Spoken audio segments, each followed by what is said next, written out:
Kumusta mga kababayan? Welcome to our channel Migrant News. We'll talking about Canada immigration. Kung interesado ka sa mga ganitong content, please subscribe and hit notification bell. Welcome back po sa ating channel. Sa video na ito ang pag-uusapan natin ay ang mga dapat malaman at kailangan gawin ng mga nagbabalak mag-migrate bilang isang international student sa Canada. Paalala lang po, ang video na ito ay para lamang sa mga nagnanais ng 1 o 2 taon na post-secondary program of study na may sapat lang na budget. Ang unang kailangan gawin ay pumili ng program of study na iyong kukuhanin. Kadalasan ang ating napipili ay kung ano yung natapos natin sa Pilipinas, pero dapat nating i-reconsider yung kung ano ang ino-offer na trabaho sa lugar na ating pupuntahan. Ang ilan sa mga pangunahing trabaho na ino-offer sa Canada ay mula sa mga sektor ng healthcare services, information technology, food and agriculture, business, transportation at construction. Dapat din suriin kung ang programa na iyong mapipili ay eligible sa Postgraduate Working Permit o PGWP. Ang PGWP ay programa ng gobyerno ng Canada para sa mga international student na nakapagtapos na ng pag-aaral. Sila ay binibigyan ng Open Work Permit para makapagtrabaho ng full-time after ng graduation. Kung sapat lang ang budget mo ay pwede kang pumili ng 1-year program certificate or 2-year diploma program of study. Para makapag-apply agad ng PGWP after 1 or 2 years. Pero dapat isaisip na ang validity ng taon ng permit na ibibigay ay kung ilang taon din ang programa na tinapos. Halimbawa kung 1 taon ang programa na iyong natapos, 1 taon din ang validity ng work permit na ibibigay sa iyo. Ang susunod naman ay kung saan probinsya sa Canada ang iyong pupuntahan. Ang Canada ay isang federal government, kaya ang mga probinsya rito ay may kanya-kanyang gobyerno na sinusunod at programa sa immigration. Isa sa mga pinakatanyag na programa ay ang tinatawag na Provincial Nomination Program or PNP. Ito ay immigration pathway para maging permanent resident na inaalok sa mga foreign worker batay sa mga pangangailangan ng lalawigan. Ang magandang balita ay ang karamihan sa mga lalawigang kalahok sa PNP ay may mga landas para sa mga international student sa Canada upang makakuha ng permanent residency. Kaya mahalagang malaman mo ang mga programa para sa mga international student at foreign worker ng bawat probinsya. Bisitahin mo ang kanilang government website kung paano magiging eligible sa kanilang provincial nomination program. Ang lahat ng syudad at bayan sa Canada ay may mga advantages at disadvantages or yung pros and cons na tinatawag. Halimbawa ang Toronto, Ontario. Ang Toronto ang top destination ng mga international student. Maraming opportunity sa trabaho at accessible ang public transit, ngunit napakataas ng cost of living at rente sa bahay. Ang Winnipeg sa Manitoba, Regina sa Saskatchewan at Edmonton at Calgary sa Alberta ay mababa ang gastos at mga upa sa bahay, kaya lang napakalamig naman pagdating ng winter. Ang Vancouver sa British Columbia ang may pinakabalanseng klima sa Canada, subalit ang cost of living dito ay mataas din tulad ng sa Toronto.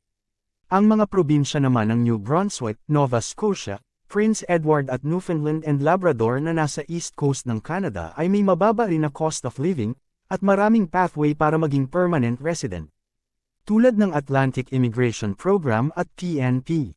Subalit hindi katulad ng Toronto at Vancouver, pagdating sa dami ng mga alok na trabaho.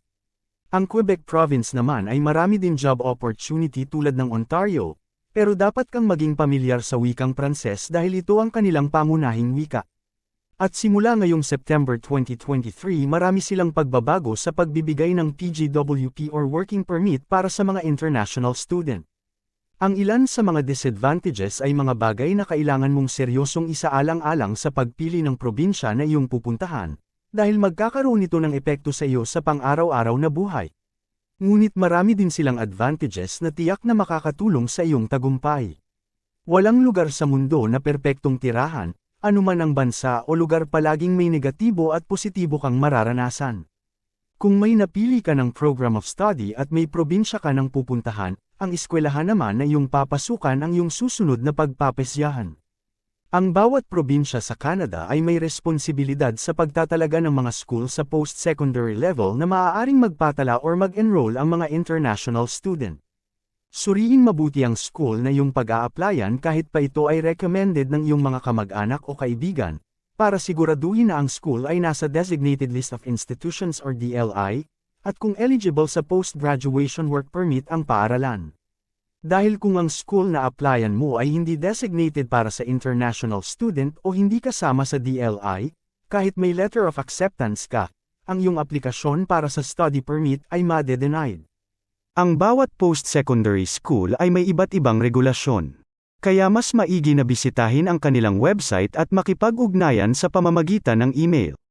Bibigyan kanila ng tamang mga form ng aplikasyon at sasabihin nila kung saan ka makikipag-ugnayan.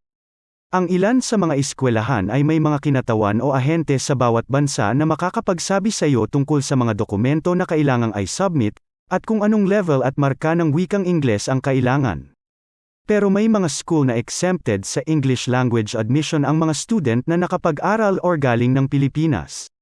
Dito mo rin malalaman ang kailangang bayaran sa aplikasyon, bayad sa matrikula at iba pa. Siguraduhing mag-apply ka ng maaga para sa iyong kurso ng pag-aaral.